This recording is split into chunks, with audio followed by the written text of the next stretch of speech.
السلام علیکم میرے عزیز دوستوں، بزرگوں، ساتھیوں، ماں و بہنوں۔ میں محمد عبدالحق قمر، تحریک مسلم شبان کا وائس پریزیڈنٹ۔ آج آپ تمام کے روبرو آنے کا میرا مقصد یہ تھا کہ ہندوستان میں جب سے بی جے پی گورنمنٹ 2014 سے حلف لی ہے، اس تاریخ سے لے کر آج تک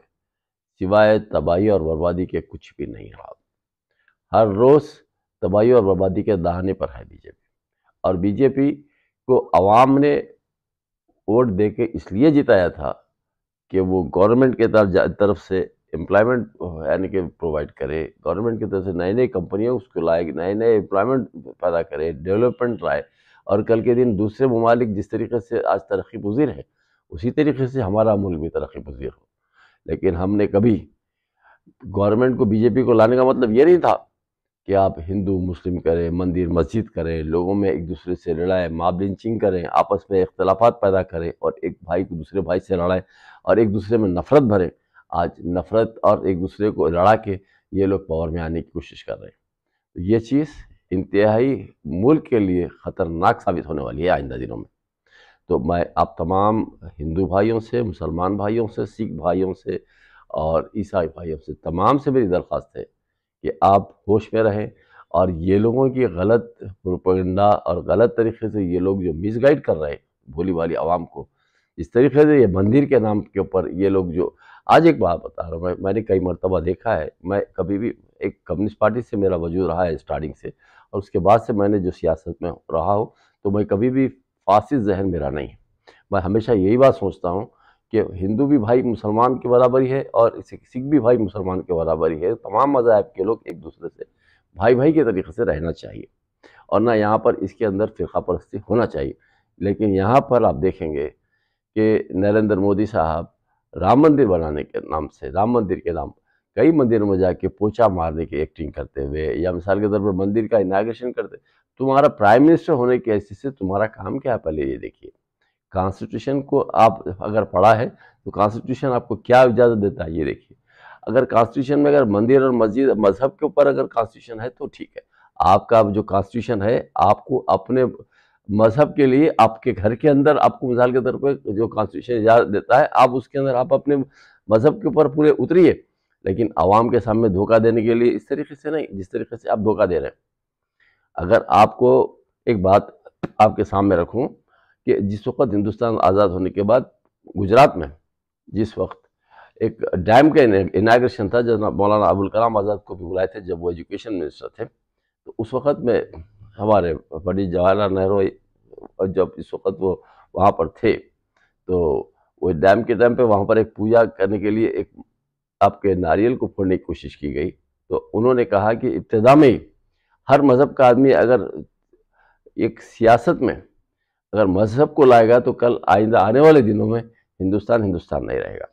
تو اس کا مطلب یہ ہوا کہ ابتدا سے ہی یہ بات یعنی کہ کانسٹیٹیوشن اجازت نہیں دیتا بول کے انہوں نے یہ بات کہی تھی، آپ کا مذہب آپ کے گھر کی حد تک، میرا مذہب میرے گھر کی حد تک، لیکن گورننس چلانا ہے تو آپ عام شہری کی حیثیت سے آپ کا جو کانسٹیٹیوشن اجازت دیتا ہے اسی طریقے سے چلانا چاہیے۔ لیکن یہاں پر ویسا نہیں ہے، یہاں پر تو دھوکہ دے کے مسجد کر کے، مندر کر کے، آپ کے گیان باپی مندر کر کے، کورٹوں میں ججز کو، یہاں تک کہ ججز کے اوپر بھی اتنا پریشر ہے کہ گورنمنٹ ان کے اوپر اتنا پریشر ڈالی ہے کہ وہ جو بھی اپنے طرف سے آزادی سے جو اپنے ججمنٹ دینا چاہیے وہ مجبور ہے دینے کے لیے خاصر ہے۔ اس کی وجہ کیا ہے؟ یہی بی جے پی گورنمنٹ ہے جو آج تک کہ آپ نے دیکھا ہوگا ماضی کے 4 ججز کا جو ہائی کورٹ کے جو سپریم کورٹ کے جو چیف ججز کی حیثیت سے تھے، وہ لوگ ریٹائرڈ ہونے کے بعد ان کو کیا پد پر ان کو نوازا گیا، اس کی بنیادی وجہ کیا ہے آپ اور ہم سمجھ سکتے ہیں کہ ان کو مس یوز کیا گیا، اور اس کے بعد اس کے جواب میں ان کو اپلفٹ کیا گیا۔ اپلفٹ کیا جاتا ہے؟ سپریم کورٹ کا چیف جج معمولی بات نہیں ہے، وہ بڑے اچھے پروفائل کا آدمی ہوتا ہے۔ اگر مثال کے طور رنجن گوگوئی کو اگر راجیہ سبھا کا ایم پی بنایا گیا تو اس کے مقابلے میں اس کا کوئی اہمیت نہیں ہے جو اس کی اہمیت چیف جسٹس کی تھی۔ آج تمام کے تمام ڈے بائی ڈے جو ماحول بگڑتے چلے جا رہا ہے اور ماحول خراب ہوتے چلے جا رہا ہے آپ کے سامنے ہے، ای وی ایم مشینوں کو مس یوز کیا جا رہا ہے۔ آج یہ گورنمنٹ کے تعلق سے تو ہر ایک جگہ، ہر گلی گلی میں یہ بات عام ہوتی چلی جا رہی ہے۔ ای وی ایم مشین ایک معنوں میں ٹیمپرنگ اور اس کو مس یوز کرنا یہ بی جے پی گورنمنٹ کا عام ہو گیا ہے، اور اسی کے اوپر یہ جیت کے آتی ہے، کیونکہ یہ بات واقع میں بھی اس کو آبزرو کر کے دیکھا، چھتیس گڑھ ہو یا مدھیہ پردیش ہو یا راجستھان ہو، یہاں پر گراؤنڈ ریالٹی یہ تھی کہ کانگریس جیتنے والی ہے، لیکن جس وقت یہ الیکشن کے بعد جب رزلٹ آیا تو اس کے برعکس آیا، تو اس کا مطلب یہ ہوا کہ اس کو ٹیمپرنگ ہو سکتی ہے، اس کو یعنی کہ جو گورنمنٹ چاہیے اس سے پروگرامنگ کے حساب سے اس کو کام میں استعمال کر سکتی ہے، تو اسی کا نتیجہ ہے آج مثال کے طور پہ محمود پراچا ہو یا بھانو پرتاپ سنگھ ہو، یہ تمام کے تمام آج جو بات کو لے کے جو باہر پھیلا رہے ہیں، یہ بات قابل ستائش ہے، اور ہمارے تمام سیاسی جماعتوں کا کام ہے کہ اس کا ساتھ دیں اور اس کو زیادہ سے زیادہ حصہ لیں، ہر اسٹیٹ کے اندر، نہ صرف اپنے خیال سے تلنگانہ بلکہ ہر اسٹیٹ کے اندر یہ ای وی ایم کو بین کرنے کے لیے ہر ایک جنا اپنی آواز اٹھائے اور ہر سیاسی جماعت اس کے اندر حصہ لے، تبھی آ کر یہ بی جے پی گورنمنٹ جو آج اپنے آپ کو 400 کے پار بتانے والی 40 کے پار نہیں ہو سکتی ہے، اگر واقع جس طریقے سے محمود پراچا لوگ بتاتے ہیں تو بات واقع ہے، کیونکہ یہ لوگ سوائے ای وی ایم کو ٹیمپرنگ کر کے جیتنے کے ان کا اور دوسرا راستہ نہیں ہے، اور یہ لوگ ای وی ایم کو اگر صاف ستھرے ہوتے تو 50 ای وی ایم مشین دے ہم اس کو ڈیمانسٹریشن کر کے بتاتے بولتے تو برابر دیتے، اگر انہوں نے ڈیمانسٹریشن کر کے بتانے کے واسطے جب ڈیمانڈ کرنے کے باوجود 12 بولنے کے باوجود نہیں دے رہے، اور 42,500 کچھ بیل بنڈیوں کے اوپر یہ ای وی ایم کو لے کے ہر ایک گاؤں جا کے ای وی ایم کا ڈیمانسٹریشن کر کے یہ بتانا چاہ رہے ہیں کہ یہ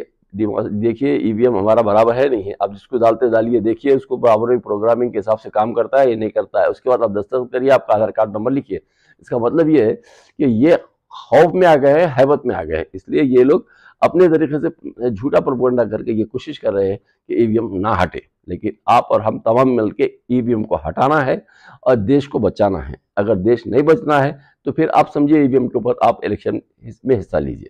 تو اس تمام چیزوں کو سامنے رکھتے ہوئے جس طریقے سے بھانو پرتاپ سنگھ نے جو نمبر آپ کے سامنے دیا ہے وہ نمبر کے اوپر آپ ہر جگہ مس کال دیجئے، اور جو بھی نمبر ہے اس سے یہ گورنمنٹ کو بتانے کے لیے کہ اتنے لوگ ای وی ایم کے خلاف ہیں، آپ کو شاید پتہ ہی ہوگا، تو یہ تمام چیزیں ضروری ہیں اور اس کے اوپر عمل کریے، اور آج دیکھیے ایم آئی ایم کا بھی وہی حال ہے، ایم آئی ایم نے 70 سال میں آج تک سوائے مسلمانوں کو مس یوز کرنے کے بی جے پی، Vishwa Hindu Parishad, R S S, Bajrang دل یہی ڈرا کے ووٹ حاصل کیے، اور ہر الیکشن میں آپ نے دیکھا ہوگا ہر الیکشن میں اپنے وہ 6-7 ایم ایل ایز کو اپنے قائم رکھے، اور تمام حلقے کے اندر جتنے بھی، جب مثال کے طور پہ آج تو 119 ایم ایل ایز ہے، اس سے پہلے جب آندھرا پردیش تھا تو جب بھی 254 ایم ایل ایز تھے،